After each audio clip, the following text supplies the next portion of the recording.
All right, everybody. Hello. Welcome back to the Designer's Den. As you can see, we're gonna have a very special episode this week because we have two people to talk to. Very excited this to present you, Martin and Casper Kanstrup. And apologies if I butchered that. I think I got the pronunciation pretty close. And they are here from well, more people would be familiar with the D&D Nordic, AL Nordic, rather than specifically D&D Denmark, right? Yeah. But Denmark, I think these countries correct most of the time. Geography is unfortunately not American strong. Um, but Well, not say anything. No, I just nodded. You don't have to. We make fun of ourselves. I have a map over here. I have a map. It is of the Shadowlands. That's not very helpful for real world geography. No. Yes. But Martin and Casper are dungeon craft authors. We're gonna chat a little bit about some of the cool stuff that they've come up with. But before we dive into that, I'm gonna let the two of you introduce yourselves a little bit and talk briefly about why are you writing stuff. I mean, other than like it's fun. Right. You're the eldest. You go. Oh. Not that much, man. Okay. Well, yeah, my name is Casper Kanstrup. And yes, I'm from Denmark. I am 34 years old. I've been playing D&D since started a bit in second edition with D&D. My first introduction to D&D was Baldur's Gate, the video game. It was still one of my absolute favorite experiences playing through. Yeah, oh yes, very much. Yeah. Played all the way up, started DMing in 3.5, and then, which is still, I like 5e, but if 3.5 has a special place in my heart, I will always love that edition. But actually, it all started, the funny thing is, everything actually started because my mom bought a board game. And if you're very old like me, you would probably recognize this screen. Oh. It's from Hero Quest. Yeah. And this is where we were introduced to the idea of D&D, and then it just snowballed. Our older brother also got into a lot, and then he bought Baldur's Gate. We started playing, and then and here we are, playing D&D so many years later. 5e introduction was because first I saw 4e, and I apologize to anyone who designed it. This is not a jab at you, but I read the first 10 pages, maybe the first chapter of 4e, and then I shut the book down and was like, this is not for me. And it's not for everyone. It's fine. So when 5e came, I was maybe a bit part of the old elitist guard going like, this is not my edition. But then I started playing it. I was like, okay, this is actually rather good. It's really well balanced for most parts. And then I wanted to start playing, and I contacted Casper Palenius, who's been on the show earlier, as he was the frontman of ALDK at that moment. And he was like, oh, but someone else is just starting up in Aalborg, where Aalborg is the biggest city where I live. And I was like, oh, cool. And I contacted them. I wanted to get on. I had played 2 5e games at that moment. But I was like, hey, what the hell? I can do this. And yeah, and then we had 2 sessions, and then that kind of fell apart. For reasons. And then for a while I was like, you know what? This is not gonna happen. And I contacted the others. I was like, hey, I want to go forward this still. Are you in or are you out? And then one guy wanted to join me. He said he didn't want to organize it, so I suddenly was an organizer. And I just started like poking people, going like, hey, want a DM? Hey. And then it's been a nice little community. COVID destroyed it, threw it a bit apart, we put it back together, it got thrown apart, it got put together, but we have a nice healthy community. We have 7, 8 GMs. Pretty good. Including myself. Play every other week in Aalborg. Yeah, building it up again. Have a really good group of people who are always willing to help, also the players. So yeah. And Martin, a similar story, I imagine. There's the starting and the ending pretty similar. Hero Quest, Baldur's Gate. I'm the youngest of 3 brothers, so hey, they're playing this cool game. Let me play the same game. And then they got into D&D, and I was like, oh, can I join? And they were like, no, you're not old enough. And I was like, oh, okay. And then I got But I older, and I was like, am. oh, yeah, I am old enough. Can I join now? No, you can't join us. We're way too immature for those. So, and at that point, a new guy started in my class in school, and he was like, hey, I noticed you had some nerdy stuff. Do you know about D&D? And I was like, yeah, my brothers won't let me play. And he was like, I'm a DM. Okay, so a couple of people from the class started playing every Friday night. And I remember that we had to buy our first player's handbook and the first set of dice, and we took the bus into the city and ran through and was like, oh, spending all of our money and just getting one book and one set of dice. And we were so happy and got home and played. And that's, I think we did that for about a year before I was like going to Brian, as he was calling, and be like, hey, I think I have some ideas for some adventures. How do I DM? And he was like, the curse has been broken. So suddenly I was the DM. And then, yeah, playing. That was 3.5 I started in as well. Still playing on a weekly basis, but 5e can do some stuff as well. I actually played 4th edition. I think 3 sessions, and I was just, there's so many mechanics in this that just. I played an entire campaign. I don't like 40. Yeah, no, and I really respect that there are people who really love it and like it and stuff like that, but it just didn't click for me. And I was just, I had burnt my fingers on 4th edition. When 5th edition came around, I was just like, I'm not going to touch that. I'm really not going to touch that. Then some guy came around being like, hey, I'm starting this Adventures League stuff up. Hey, do you want to come join and play? And I was like, okay, but make me a character. And I want something cliche, so make me a tiefling warlock. I'm not sure why you didn't go with sorcerer. Clearly, you're your starting character for 5th edition. Mainly because at this point, I had also started listening to Critical Role. Oh, yeah. And the campaign 2, and I really fell in love with Ford, who was playing as a Hexblade Warlock. And I was like, I want that, but as a tiefling. I want Mask of Many Faces. I want to blend in, give me a criminal background. Yeah, that's me. I'm a suave, womanizing, well, not just womanizing, he's kind of peopleizing. Yeah, peopleizing. Tiefling Warlock. Let's go with this. And I just remember I've never really played charismatic characters. I was like, oh, Warlock is charisma based. This is going to be weird. First scene of the game, there's a bar brawl about to break out. And I'm like, I'm charismatic. People, please stop. Okay, roll persuasion. And I think, don't think it was a natural 20, but it was really high, yeah. And the DM was just like, okay, everyone just breaks out in silence, like, okay, this guy knows what's up. But yeah, and then Casper wanted me to also join as a DM because they were kind of low, and I was like, oh, can I like sign up as a DM but not commit to doing anything? Like, yeah, sure. And I think I've been DMing like every second, third time we've been playing since. Sounds about right for a burgeoning community. You're like, maybe, and then you're like, wow, how am I doing this like every month? Yeah. Well, I can't stop now. People depend on me. Yeah, no.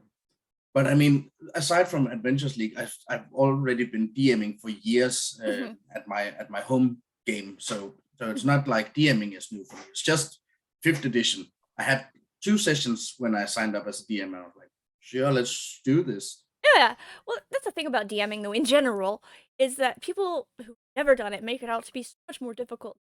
You don't need to know every single thing in order to DM. You need to know how to keep players engaged, and how to read the books. Yeah, basically. I actually, 2 days ago, I played my first Delta Green game, which with a new DM, everyone was new to the system. One was a completely new role player, was to have a system to introduce him. And the mystery and the spookiness was just so high, and we were completely engaged. And then I think in the middle, when the first combat broke out, was the only point where the DM was like, hold up, I need to read a book now. I was like, Oh, that's right. You were new. We You're like, completely. oh, that's right. Nobody knows this game. Okay, Yeah, cool. no, Take no. your time. We're all get a snack Yeah, while you do that. Yeah, we didn't. It didn't even factor in for the first half of the game because it was just so engaging. Yeah, well, that does tend to be how it is. Well, so eventually, the both of you got from being, begrudgingly roped into 5th edition to becoming edition authors.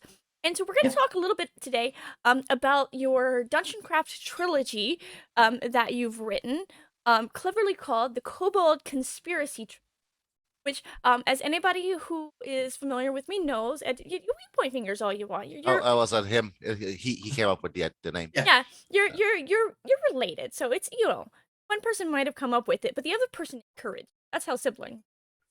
Yeah, kind of. I unfortunately haven't managed to rope either my older or my younger D&D, yet. Yet. It's probably going It's to a be work in progress. probably going to be very difficult. I don't live very close to either of them, and Ah. my older brother is more of a self-proclaimed redneck. He likes to go out and go mudding in the trucks and jeeps and stuff, and not so much. But all of that very outdoors stuff, hang out with friends, beers, and my sister has kind of taken the country life in Kentucky with her husband, and they're operating a farm. Oh.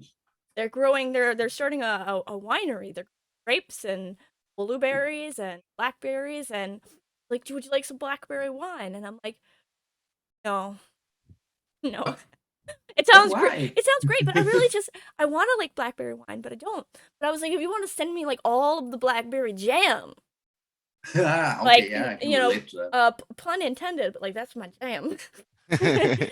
But that aside, Kobold Conspiracy, because my favorite monster of all time is 40 kobolds all at once. All at once.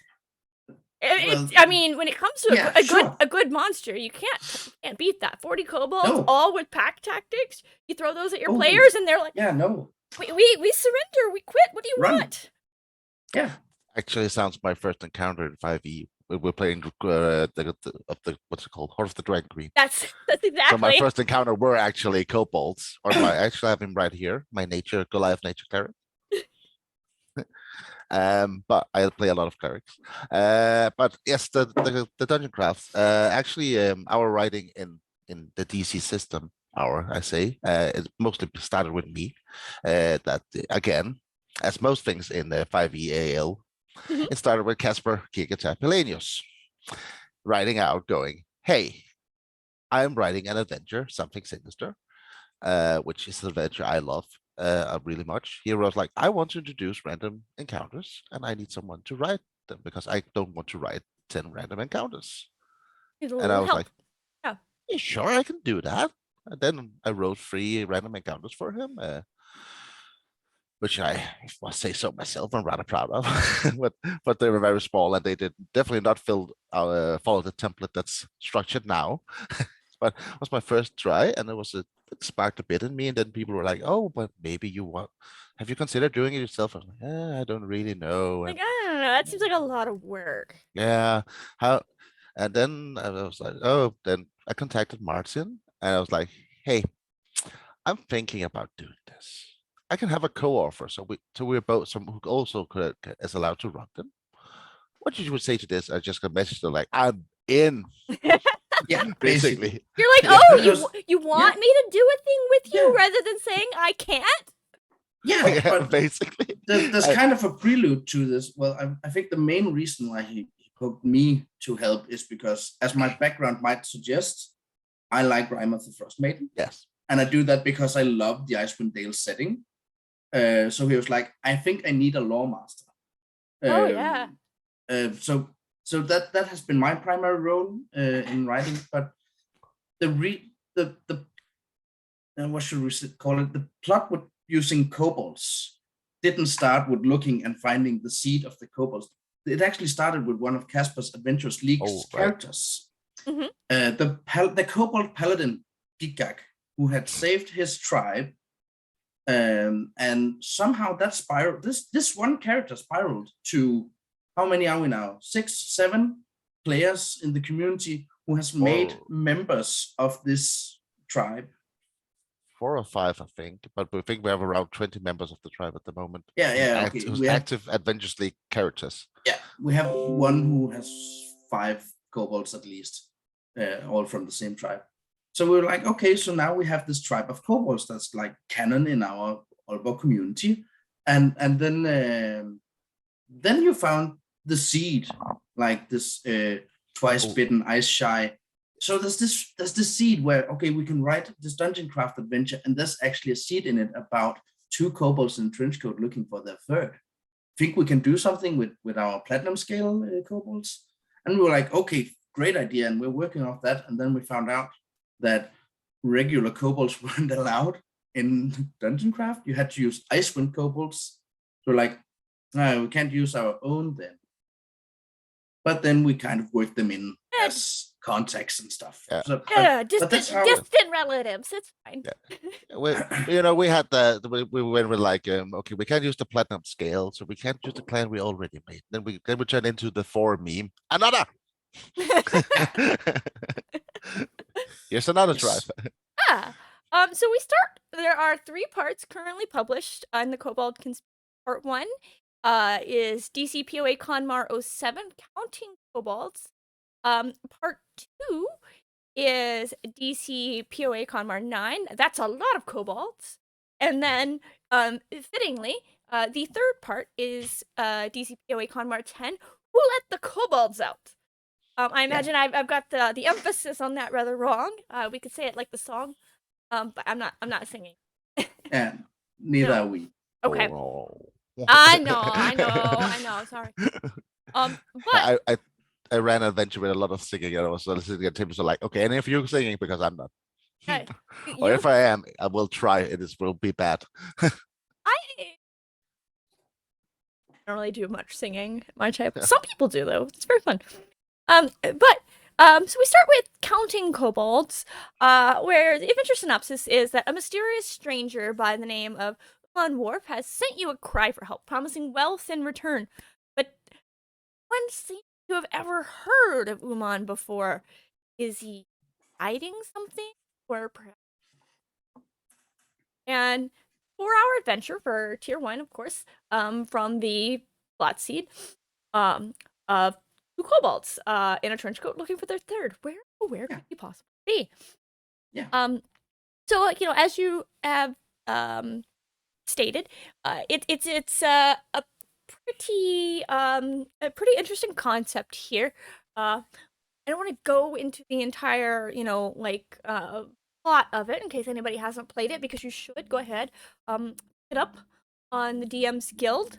But like I said, you've got the interesting background here of your kobolds.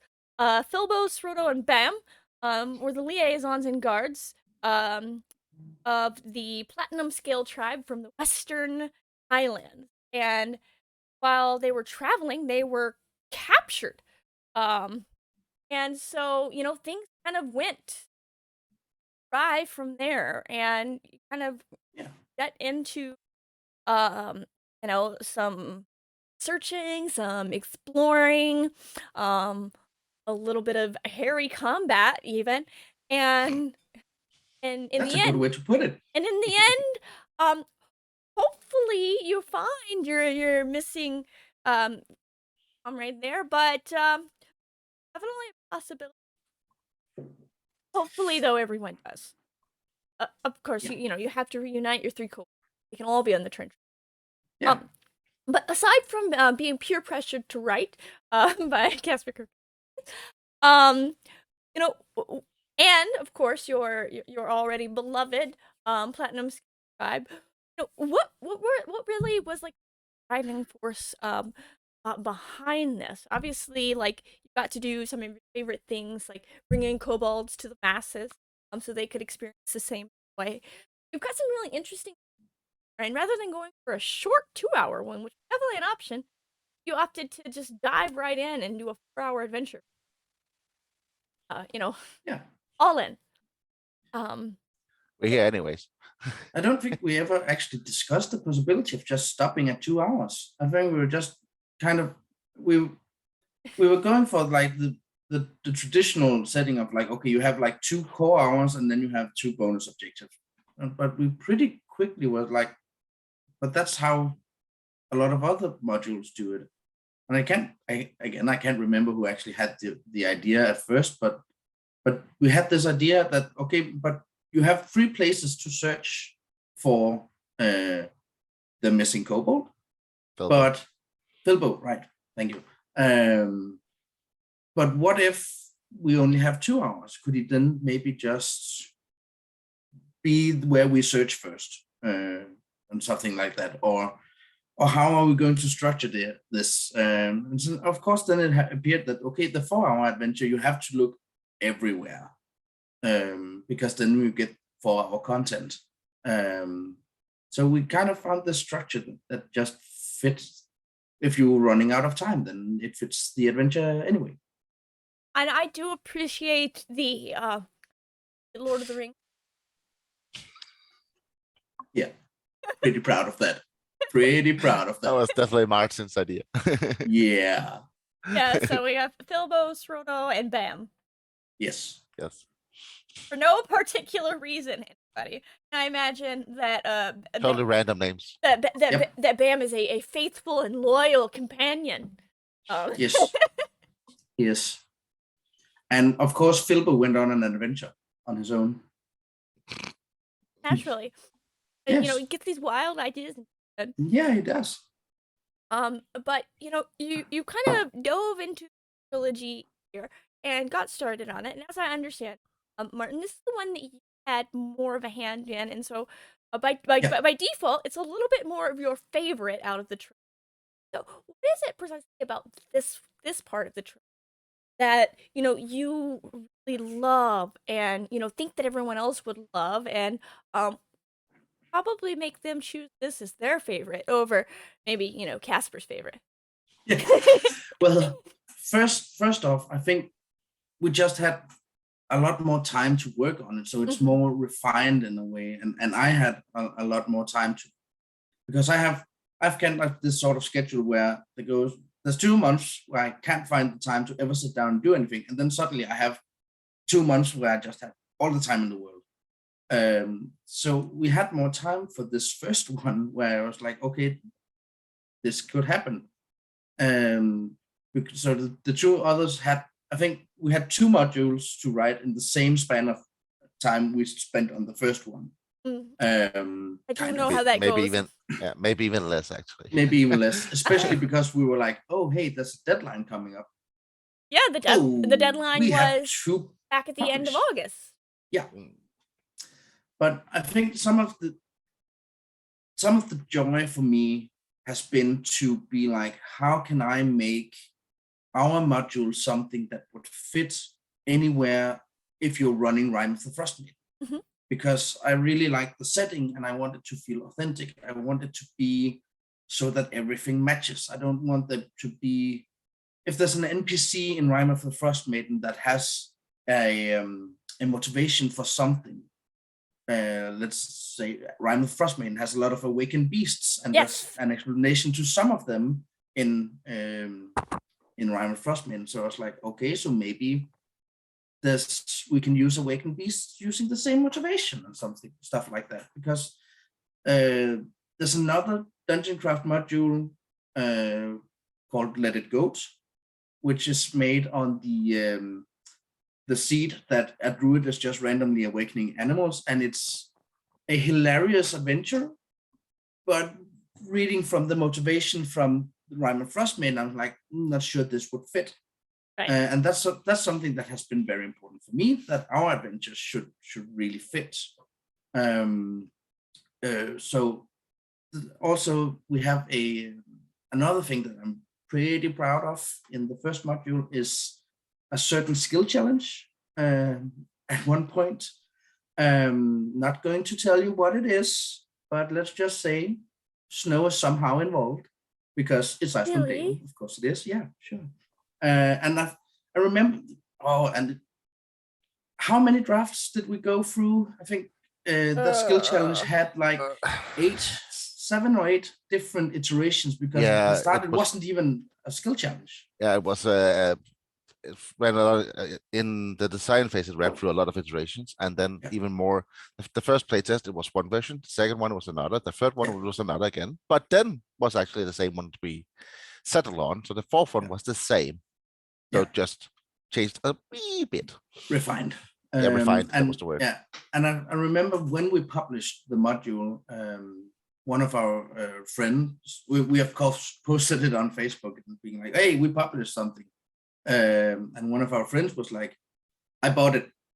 I just read it. Oh, there's this skill challenge.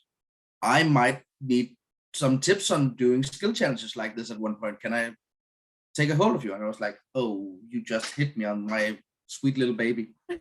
Yeah, you're like, of course, absolutely. I feel honored. Yes. Yeah. And the thing with that skill challenge is also it uses some pretty untraditional skills to use in that situation, but it works. And in the pre-show, of course, you mentioned a little bit having some inspiration from the work that I've done in Icewind Dale for the Terror and 10 Towns, and I know that was one of the things that John Connor Self and I, for that epic really took a great joy in doing is because Icewind Dale is so remote and everything.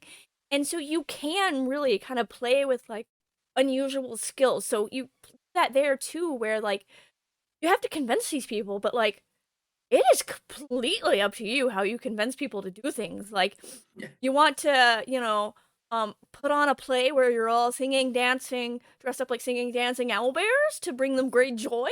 Yeah. You want to, convince them by like training their troops very more, absolutely. Like, it's Icewind Dale. Like, these people they don't get visitors. No, and they do not. and your resources are much slimmer. So in general, like, yeah, try things, and that even holds up.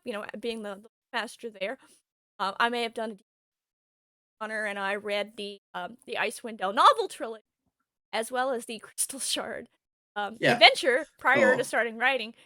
We yeah. just read a little bit of lore. Don't worry about it. Yeah. I also, of course, the Drizzt books and especially the Crystal Shard are some of the books that really molded my love for Icewind Dale. And you really 100%. yeah, really learn through all of that lore that like they definitely resort to unusual measures to do things sometimes. Like, Yeah. and like they don't bat an eye at it. They're like, "Oh, okay, you all right, it worked." It did. And also when reading Ryan Frostmaiden, and when at one point there was like this reference to like, oh, there's this adventure called Legacy of the Crystal Shard. That's what? I need that. So I also had read that before we started writing. So I know what happened before Rime of the Frostmaiden took hold as well. Yeah, and so Legacy of hasn't read wasn't the next playtest, which came to be 5th edition. And it is quite brilliant. It's a little hard to find a paper copy of it, so if you can't find a paper copy, find a official digital copy online. Yeah, we don't pirate things. I do believe DM's Guild has it. I guess I could look it up since I have DM's Guild up. Seem to recall that's where I got it. Yeah. I needed to hold it in my little paws because physical media I absorb so much better. Yeah. Legacy of the Crystal Shard, you can get it there. Wizards has put it up for sale. Brilliant adventure, honestly. James Wyatt and Jeffrey Ludwig worked on that, and I mean, personally, I'm a huge fan of James Wyatt's stuff. So he's done a lot of work with the little plane chase supplements, where they brought magic stuff over and before they started doing the actual, full before books. It was official. Before we started doing cool. Yeah, before the first Ravnica book. But of course, I hand in the Ravnica book as well. But I digress. So, there was a lot of really cool stuff in the first adventure here that you put out. Which then, of course, you're like, all right, we've done one. What about second adventure? Hobbit reference. So then, Casper, you got a little bit more involved with that, and you mentioned that you had a hard time deciding between the second and third as you're a little bit more towards the second adventure, and that would be, of course, that's a lot of kobolds. Um, so, you know, get a little bit of a different plot seed here. Been a string of bad luck and deliveries that have caused the city of East Haven to run dangerously low on mead, which of course we can't have. Oh no. And yet another delivery has failed to arrive on time, so the innkeeper has offered a big, big prize for anyone willing to go find this mead before we have a serious problem on our hand in town. So, kind of going into that, you've kind of pulled in some more of that great lore and stuff. And I don't wanna go too much background paragraphs on this one. Once you get past the bit about the Lady of the Inn, you go right into I guess the big reveal on the unexpected character that you encounter as. You get another bit of an NPC there, a creature that is definitely kind of awe or fear inspiring depending on how your character things. It's definitely big. I have some characters who would be like, "You are going to be my new best friend." Oh, you're trying to eat me? That's fine. It's fine. Simple misunderstanding. Yeah. It's actually a rather funny story how that adventure came to be, because it was well, I don't remember if we had finished yet, but we have at least had written most of the first one. And then I started like really deep diving the monster list. If people don't know, the Writing a Dungeon Craft adventure, you have a certain list of monsters you can use. There's some missions there that I really hate, but let's not talk about that now. Yeah. Um, Snowy Owlbear, like for that example. one. Yeah. I bought 2 models for myself, 2 for Casper, painted all of them, and then we found out, oh, we can't have owlbears in our I in our gave you adventure. I gave you some. Yeah, that's true. That's true. But Terrifying. I digress. No, I love the idea of owlbears, so I was so sad I couldn't use them. But I was deep diving in the monster list now. Then I have a really I don't know. Oh, maybe. Well, I love kobolds. Let's just say there's a certain monster related to kobolds that I really, really love. I'm not gonna say anything else, really. Just a distant relative that they feel beholden to for no particular Yes. reason. Yes. No one knows what this is. And I spotted this monster in the list, and then I was like, "Oh, hello! Oh, you come here, you beauty! You're going in here. What are We'll you figure it doing out." here? You come here often." And then I was like, "I want to write something with this, but still wanted to be a tier 1, so of course couldn't be like Fighting it. No. I'm not fighting it up. Maybe. Well, I mean, if you've got death wish. Yeah, maybe. But so we wrote this, and then what was it? Let's say, yeah. Then I saw it, and then I was like, "Oh, I want to use this." And then I was looking at the seeds, and I was like, "Oh, it was actually really fit." Like, then I just got the idea for the adventure when seeing the seed. Do you know the Way to Lonely One? With about 2 elves driving a caravan. And then, I really like the idea of getting this kind of idea. I like the idea of getting for this kind of adventure from this one, because I had seen a lot of people talk about it, and everyone was like, "Oh, this is just gonna be the Black Road in ice." Mhm. And I was like, "No, you can work so much more with this one seed." And then I wrote this, and as someone who played this was like, "I played the Black Road. I didn't like it. I like this one." Didn't like the Black Road. What do you mean? You didn't like that adventure? Oh, that I like it. yeah. I I like it as an introductionary adventure. I think it's really good for new players. But it's a bit made roady. Yeah. It can be. Yeah, but then I saw that, and then because in the Conmar list, we have a rule, if it's a strict rule, but really like we want to cover all the seats, and someone else had already taken it, and I was like, so I went full Casper 4 years old. I was like, but I want to. Oh my goodness, you do sound like the 4-year-old currently taking a nap, so that he wants to. I suppose I don't have a 4-year-old, but yeah, she's still 4. She's not. So 5 soon, 5 soon. Yeah. 4 going on 13 though, honestly.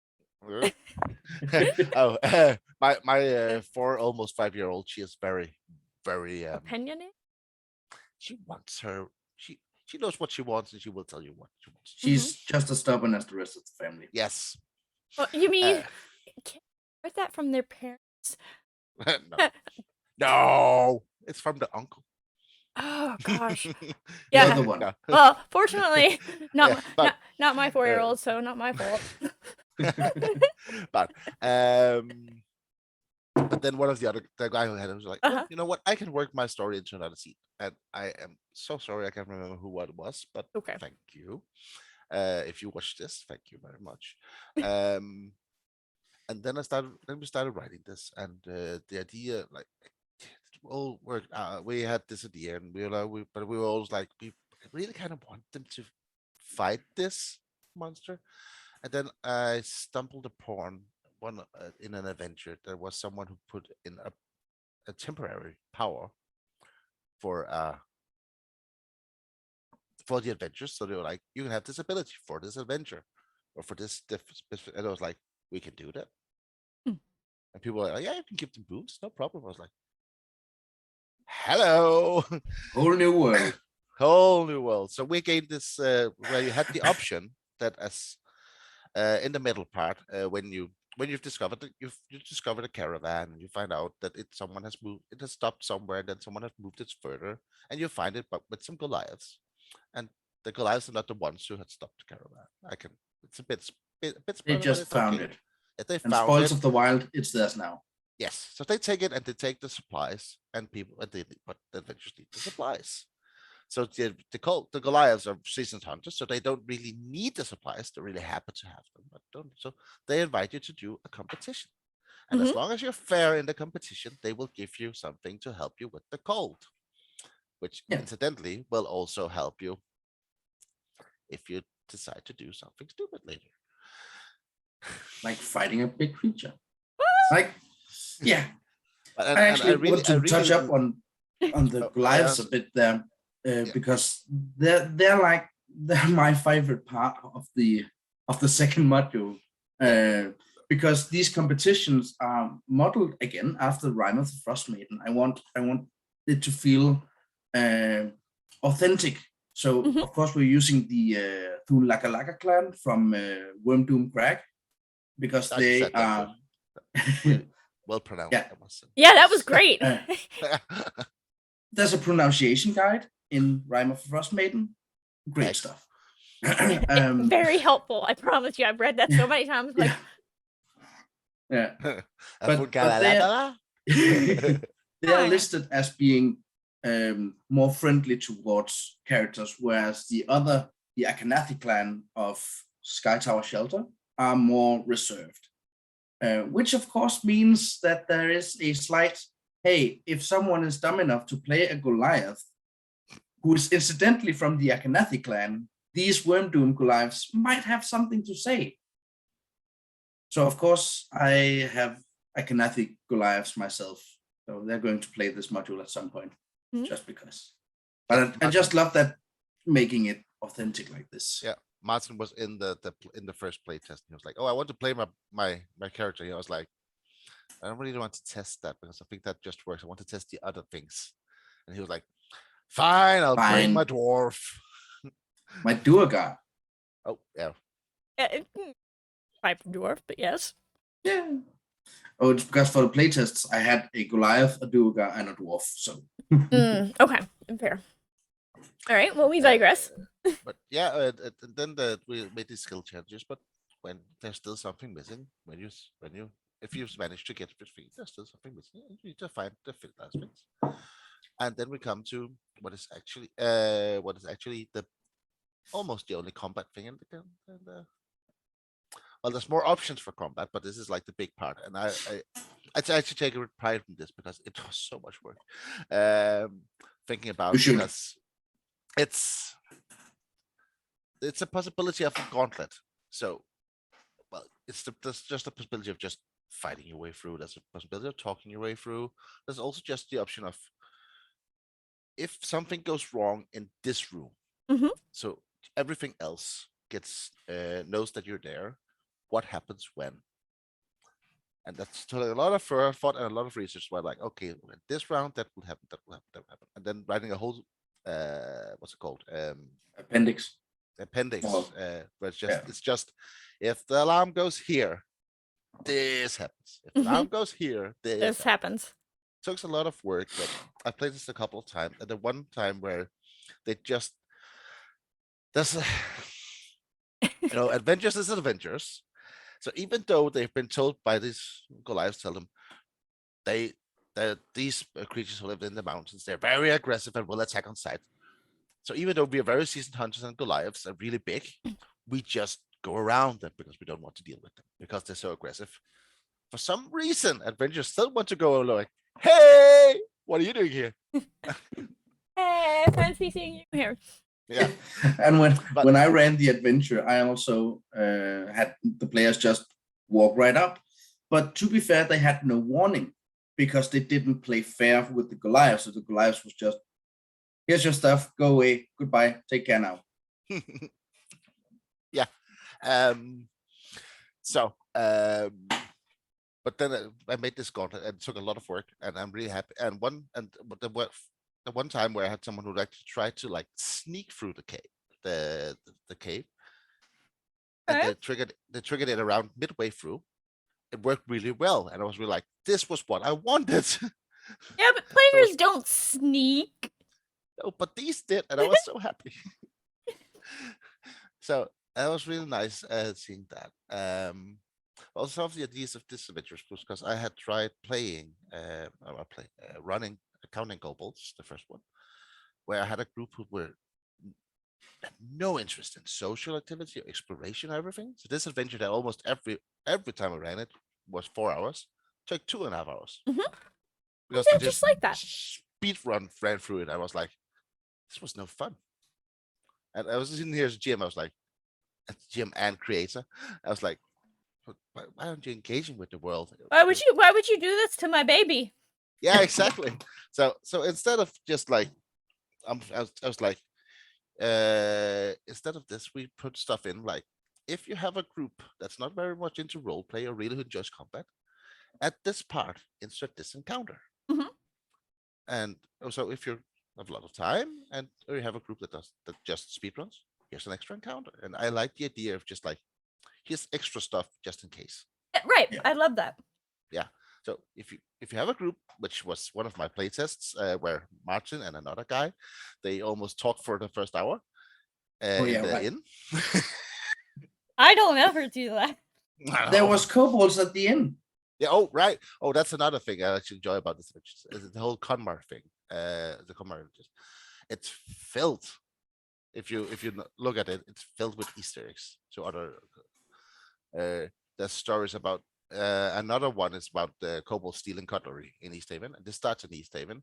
So the regular barkeep is not there because he's out getting more cutlery because they need more. But you have plenty of Easter eggs to do because there's 21 Conmar adventures for the POA season. So that's Plague of Ancients. Yeah. Frost Maiden season. I think there's only 20. I just downloaded them, so there's definitely 21. No, well, I think there's no 20. There's no 20. Yeah, there's no 20. Oh, it didn't make it on time. No. Well, it's the secret module. Yes. Only a select few know who has it. Yeah, if you and ask, I'm not one of those few. If you ask nicely, and show up in the AL Nordic group, maybe you could play it. You just won't adventure sleep. Yeah, of course. But so I really enjoyed it also because this was around the same time where we had talked about doing one more Conmar online event. So Danny, one of the guys on the AL Nordic, he had made a new where we have these it's a control, and it's named it's a troll for control. These emojis, it's really funny. And then when you had the dual time, it had he made one with a elf hat on. And then this time where it was to symbolize the end of the Fall of the Ancients campaign. he made one in a trench coat with 2 kobolds in his heads out. We were like, okay, we know the name of the troll. It's called Control. So of course we need names for the kobolds. And we were like, almost like, hey, let's call them Alt and Del. So Control, Alt, Delete. And someone was like, oh, can someone write them into a module? I was like, I got this. I know just where to put them. And I put them in the start of the module. And I really enjoyed writing them because then someone was like, but will they be canon or a canon? And I was like, they will be both. They are building a canon. They are now canon and they are building a canon. Yes. They are cannoneers. Yes. And then when we had them, I had to use them some more. So in the last module, I wrote them in again. Yeah, and so in the last module, now that I've opened 8 million things, was of course Who Let the Kobolds Out, where the adventurers have discovered something nefarious in the woods, forest near Lonelywood, and concerned, of course, for the safety of the city speaker Nimsy Huddle, she's called for experienced adventurers to come to Lonelywood's aid. And I did look up, so the caravanning, sorry, we backtrack a little bit. The caravanning scene was used by Martine. So if you want to read the Black Road one, have to go and play that, and I've closed it, but it's somewhere around here. Just there's a bundle. You can just download all of the content. Yeah, do that. Yeah, actually, just do that. Like- There's also a guide to It's in the bundle. The guide is in the Yeah, bundle. the guide is in the bundle. Do this sequence, and these are the recurring NPCs and stuff. It's really helpful. Great bundle. Yeah, it gives you Fine. the order to play them in, the Yeah. keys, the your team has done an amazing job, which I mean honestly I expected nothing less. So putting this all together, the commitment to getting this many adventurers out, I'd say honestly the only group that rivals the Nordic group in the commitment to just push out so much content is the Philippines. Yeah. And if you've not picked up the Philippines either, like, well, clear your schedule for like 6 months to play Nordic and Philippine content. I would just on that note, I would like to throw out a huge, extremely huge shout out to Martine Lassen. Yeah. The work she has done to get this off the ground is extreme. I'm so impressed, and she has she's an editor for all my our free adventures, and she's just such a wonderful. On top of the other adventure work Martine was doing at the same time that she couldn't talk to you about. Yes, and other stuff, and also I know she's also part of some other stuff with the Casper tab and someone else who's here. I don't know who that could be. They've already announced that she's writing on seasonal stuff that I'm writing on. That's fine. But that's also something. Maybe there'll be something else soon later. I can't talk too much about it. There's always something else. Yeah, exactly. Yeah. This one is actually without Martin, so I'm not so used to working without him. But this, I've just playtested your part in that. Yeah, he's playtested, and still technically we can't. Sorry, Casper. I know we were told we couldn't talk about it, but I still sparred with Martin. That's okay. We haven't talked about it. Don't tell Casper. We alluded to it. That's different than talking about it. Yes. Don't tell Casper. Yes. like he won't see this. Casper, go away now. Don't watch anymore. Yeah. Okay. Stop watching 5 minutes ago. Oh, anyway. But anyways, the huge work she's done. I just really want to emphasize that. It's fantastic work. And then she wrote me afterwards. She was like, I think I owe you something. I was like, what? What are you talking about? You made me some maps. Don't you want? You need to get the adventures. Did you make those maps? Just like Martine, you owe me nothing. But yeah. So in Adventure 3, Counting Kobolds, you get to kind of journey back towards. Who let the kobolds out? Oh, sorry. Yes, I have them both open on my screen. Who let the kobolds out? Yeah. I'm just gonna close the first one. We're done talking about it. Yeah. Who let the kobolds out? You get to venture back to Lonelywood, which technically what the seed of the first one was. Second one. And use the seed out of the woods. Where we go back to our friend from the last adventure. Totally didn't talk about, but it was really loved. And help him out some more. But yeah, help, but yeah. yeah, help. Uh, You know. Anyways, I mean, or not help. Maybe save some other people. I don't know. Help. It's all There's subjective. a lot of options. It depends Yeah. on whose perspective you're looking at it from. Yeah. Yeah. And who's playing? Yeah. Funny thing about this adventure, I actually start out with the same idea, but so much more complicated. Yes. Sorry.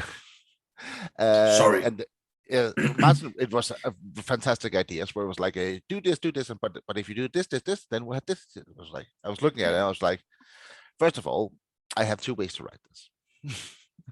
I don't have Just time. two? I was Yeah. at this one. Well, we had Yeah. the general idea written down, and then I wrote him. I was like, we have like 2, maybe 3 weeks to finish this, and I was like, this will take a lot of writing. If I had just been, it was just been the typical dungeon master writing, where it's like, go there, stuff will happen. Okay, that's my notes. No, but eventually getting everything written down and everything, I was like, this will take a Play lot of time. tested and edited and Yeah, I was everything. like, Yeah. how about we do this instead? And Martin wrote back like, that solves this. What's it called?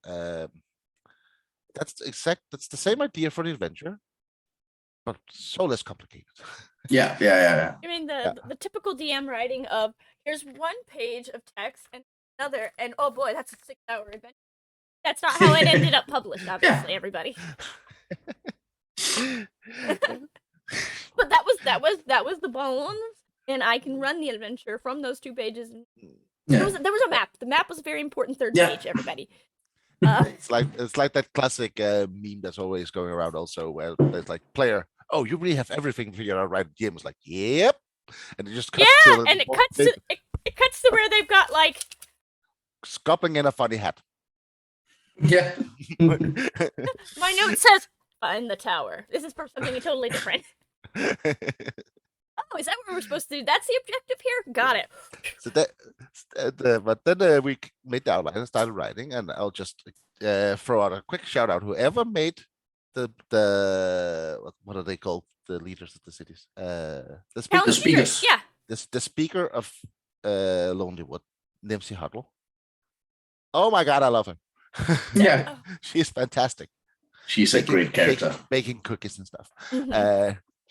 But then we started writing this, and well, I started writing, and we were like, we have this ritual, and there's a person whose minions is mentioned in the first kobold, the first counting kobolds, and then there's a person who's the person from the second module, and they have actually banded together trying to make a ritual. Hopefully the characters make sure that the ritual fails. Mhm. And then one of them is like, okay, I hate this. I'm gonna destroy the cities. I'm gonna destroy this city myself. And he travels to Lonelywood to try to destroy it. Then you have to go to Lonelywood, which I don't know how much that is a spoiler to tell about the denizens of Lonelywood for a spoiler for Frostbane, but it's been out for a year, so read it, you scrubs, instead. I haven't read It's it. also I'm also playing it. established. So It's established law yeah, that city is like this. Yeah, they are very what's it called? Thinking about themselves. They're very drawn back. What's it? Reserved. Reserved. Yeah. Yeah. They're kind of So- Keep So like Nimsy tells the adventurers, oh, we need help defending the city because there's something big coming. And she's like, I can rally the citizens and we can defend the city, but we could need more help. There's some outsiders that have come to the city a couple of time ago, but they have not been treated that friendly by the city. So I need some outsiders to go talk with them, and then you go around talking with them, and there's a lot of Familiar references to other faces. yes, there's a guy. He's rather prominent from something sinister. If you something sinister, there's an NPC from another Conma module here, and then there's some dwarfs from not a Conma module actually, but from a Conma writer, Brian Collier. Some dwarfs from one of his adventures, and Right. Yeah. there's some familiar Goliaths if you've played another number 09. And then there's Lots of kobolds. tie-ins. Yeah, of course the yeah, kobolds. there's I was saving them for last. There's one more, but Ah, I shit. can't remember at That's the moment. the traveling one. No, I have that's another one, and then there's no, that's not that's right. The kobolds is the last one. Then there's the two kobolds from the first one, who is still building their cannon. So if you could talk them in and help them finish their cannon, they may help you. Maybe. So that's, and then of course you have to defend the city. And then, as we talked about, I was very inspired when I first played and then GM'd the epic Terra in 10 Towns by a certain boon system, where if you did something really good, you could get a boon. And I was like, I want to implement this. So I implement. So if you these five places, depending how well you do, you get a boon, and it ranges from upping your defense, getting a little something following you, maybe two kobolds with a cannon, and Some allies, get some supplies. so something good that and gives you certain extra options, because this big thing that had attacked the town managed to escape, but you found out where it lives. So go, it is weakened, go kill it. Maybe, hopefully. Hopefully, try. And again, one thing I like, because what you never know how long players use for this. How much role play do they put into a skill challenge? How much role play do they put into everything else, right? So again, I have put the extra option in here, either as a big fight or as a big trap. Yeah. Because either this part can take an hour, I can take 5 minutes. I mean, Depending and again, us. If you're on a time pressure, just throw the trap at them instead.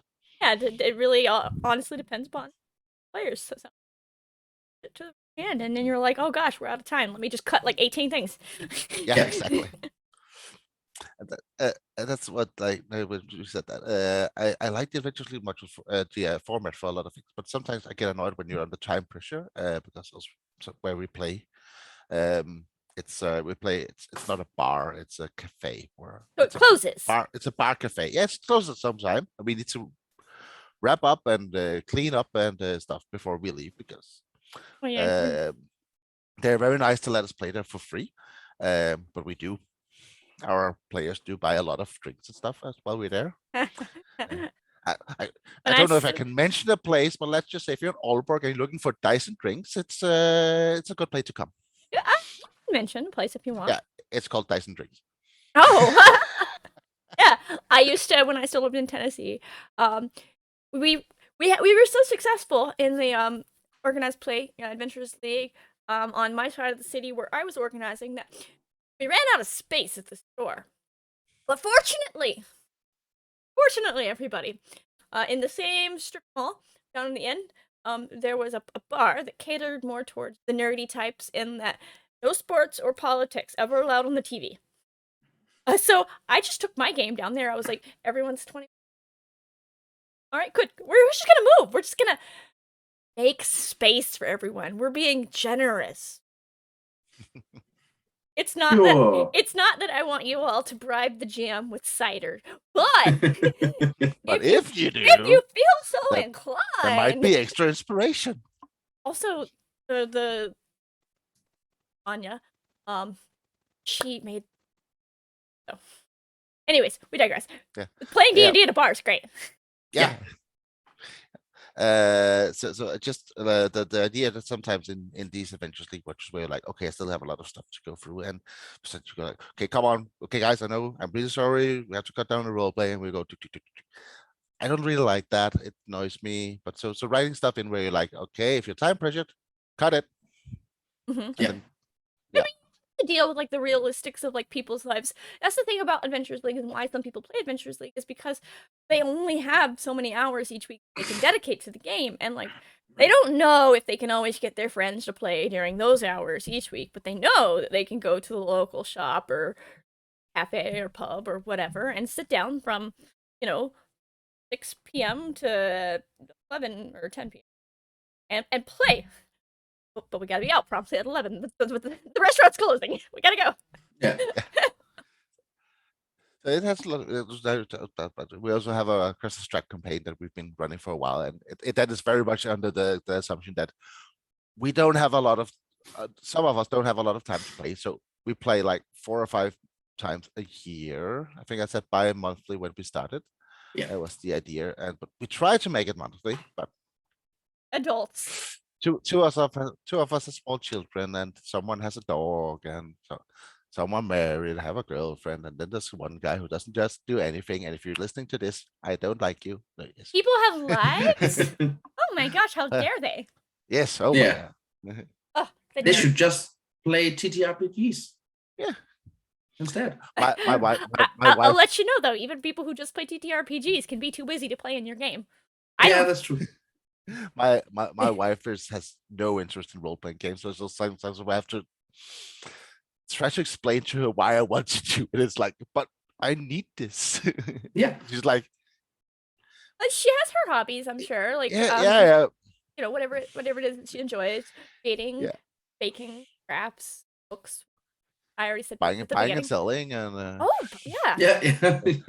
My sister enjoys doing that actually. yeah, my wife. I will teach my wife that her favorite website is Facebook Marketplace, and and the other day we were talking about I didn't get any of these belongings from Facebook Marketplace. no, I can't remember how we talked about it, or how we came in. I was talking with someone about in some countries about the whole idea of buying a wife, you know. Oh, And then I was like, I'm so happy we don't have to do that here, because if we would do that, the first thing my wife would ask me would be, look at me, go like, you didn't pay full price, did you?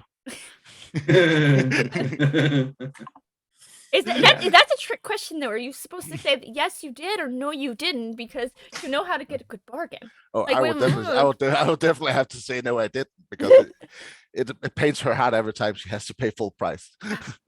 I like your wife.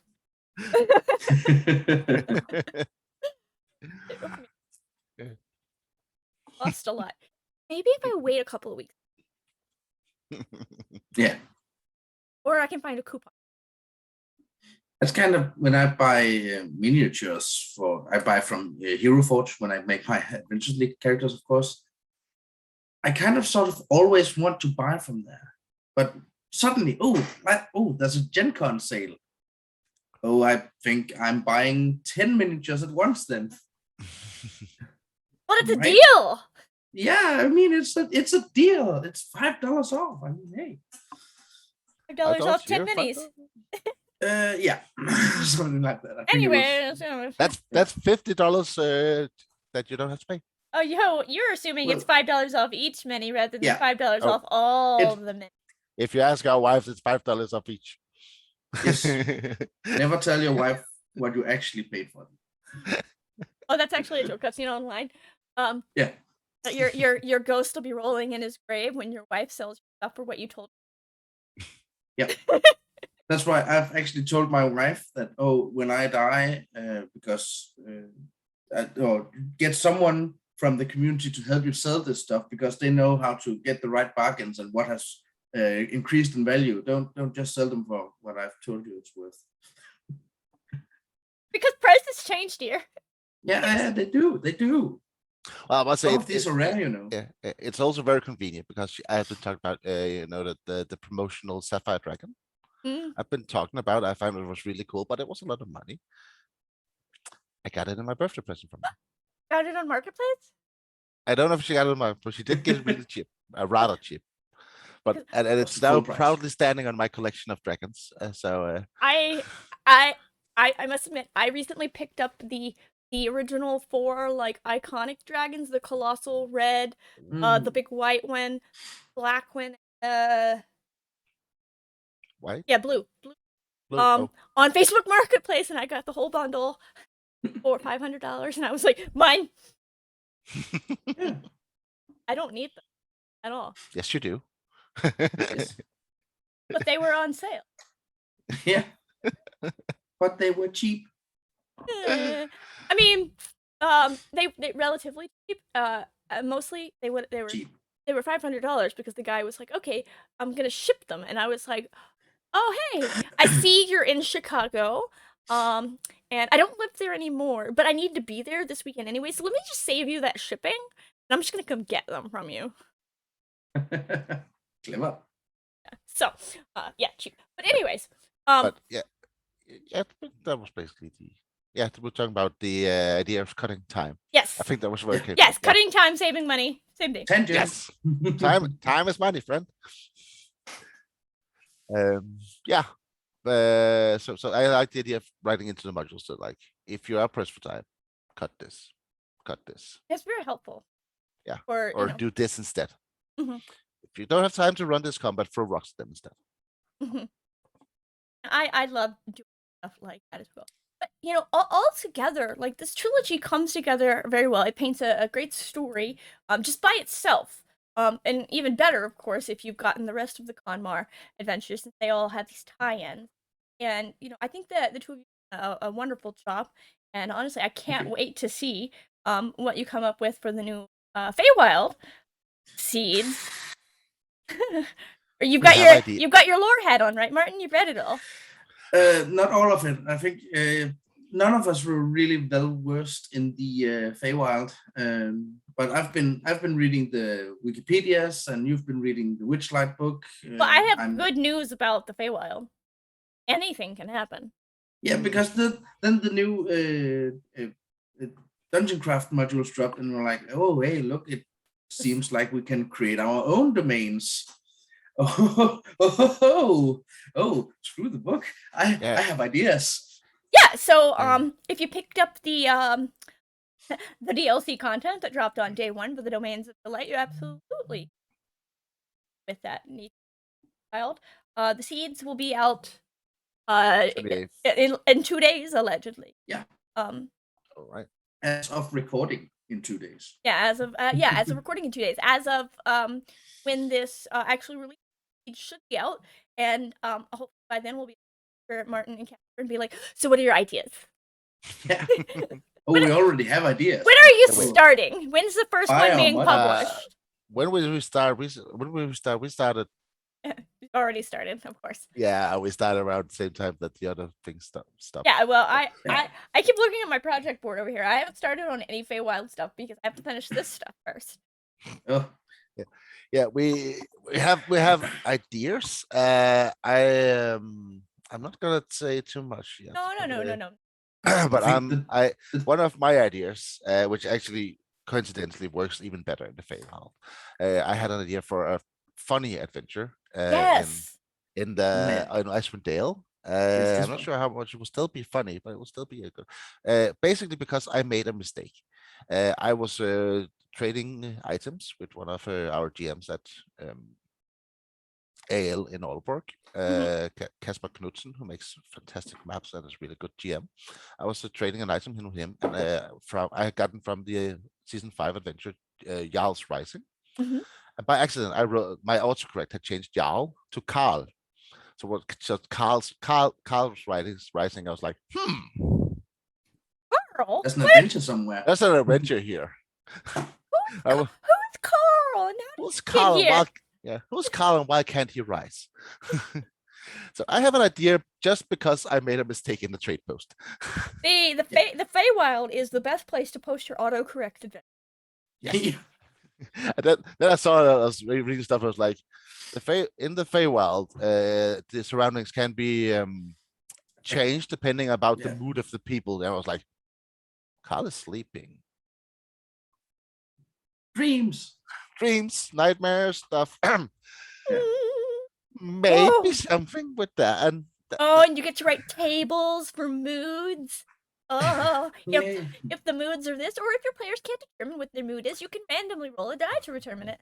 Yeah. Let's see if I can say this without any spoilers. I ran the final curtain, the Mist Hunter's Adventure. Yes. And there is something that changes depending on something else. And I don't know if you've read it, Jeannie. I know Martin probably hasn't. Not yet. I was thinking to play it, so I hadn't read it, but I'm going to be reading it very soon. Okay, I'll keep this a spoiler. But something happens that changes what happens around you, based on especially a very special thing. I can't say much more than that. There was, and especially one of my players, he was like, "What the frick is this?" And he was so. That's actually kind of the fun thing about a lot of the Raven is that there are a lot of moving pieces that can change depending upon like how things are approached, and that's kind of one of the things that I really like, and kind of one of the things that I'm really loving being able to writing on right now. I don't know if you've seen, but Jeremy Foreman and I are writing the finale epic for that, and oh boy, it's gonna be great. Oh gosh, I'm just so excited. Because like, all right, you have weird plans, you have weird ideas. Proceed. See how this Yeah. works out for you. You had me at weird. Go on. We'll see if that pans out. But anyways, I'm sure that you've got, tons of brilliant ideas lined up and everything, and I can't wait. But we are actually at the end of our time. Just Oh a my little God. bit, just a little bit over actually. Oh. We had a lot to say. So I want to Yeah. thank you both so much for being here today. And give you an opportunity here to tell everyone where they can find you online if they have any questions, where they can find you to play games with you, where they can buy your stuff, this, that, and other, anything that you want people to know about you that they can go ahead and just up on the internet to get in touch with, to get your stuff. I think Martin, you're the younger one. You go first this time. Yeah, sure. Well, DM's Guild, really. And I can only just plug the Conmar bundle mostly. Of course, our bundle is in there, but the whole Conmar bundle is great. And I'll have the links to all of that on my website. So, and Great. if you were in the newsletter, you've already got some of it. Yes, and I'm on Twitter where I tweet about, Dungeons and Dragons stuff, but also sometimes I just tweet in Danish, mostly about politics. So if you don't like that, don't follow me. If you don't read, if you don't speak Danish, though, it doesn't matter. Yeah, well, more like that. Yeah. But yeah, I actually have the Twitter handle correctly underneath your face. It was actually this time. It was correct on Twitter too. I just forgot to put a space before the @ symbol. Yeah, there was a space. Yeah. It was fine. And I was very fast. I was very fast to check him though. I was like, I think someone forgot something. I did. I ran out of characters. The trim. What I was. I know that feeling. Yeah. All right. And Casper. DM skill. Yeah, again, DM skill with everything. Don't go to AL Nordic unless for Casper. We're too many. Specific. Yes, but yeah, no, the AL definitely. Nordic group has a Discord, right? And it's open to everybody. It definitely is, as Okay. long as you follow the guidelines, of course. Well, yeah, don't be a jerk. Yeah, yeah, exactly. That's basically it. Or don't be too big a turd. No. No, okay, that is. We're also in the Dungeon Designers Discord. Yeah, there's a Dungeon Designers Discord. Yeah, that's good. I'll have to make a note to add that one. And yeah, then I'm also on Twitter. That's mostly for role playing stuff. I am an old man. No, I'm still trying to learn Twitter. I have not been on Twitter for very long, and I'm trying to figure it out. And mostly I just tweet about role playing stuff, and then the occasional tweet to something I like the Bad Batch TV series from Star Wars, which had no right to be so good. Twitter is mostly just for reading stuff other people. You see something, you're like, oh, I like that, share.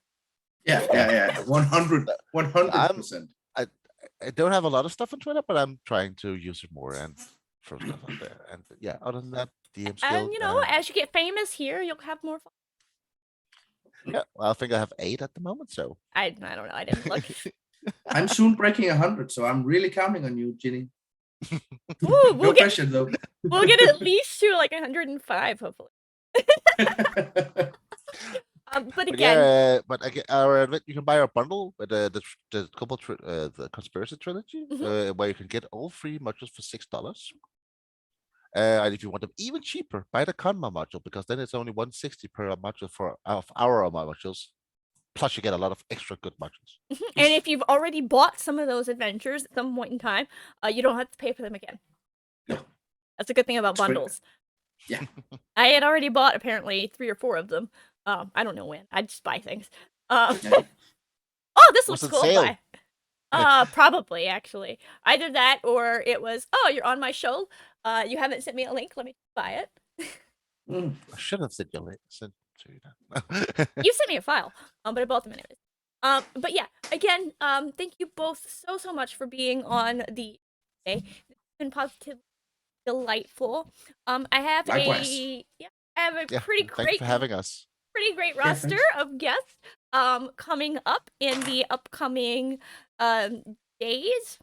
I'm gonna have let's see, Kai Lender. Um, I'm all out of sorts.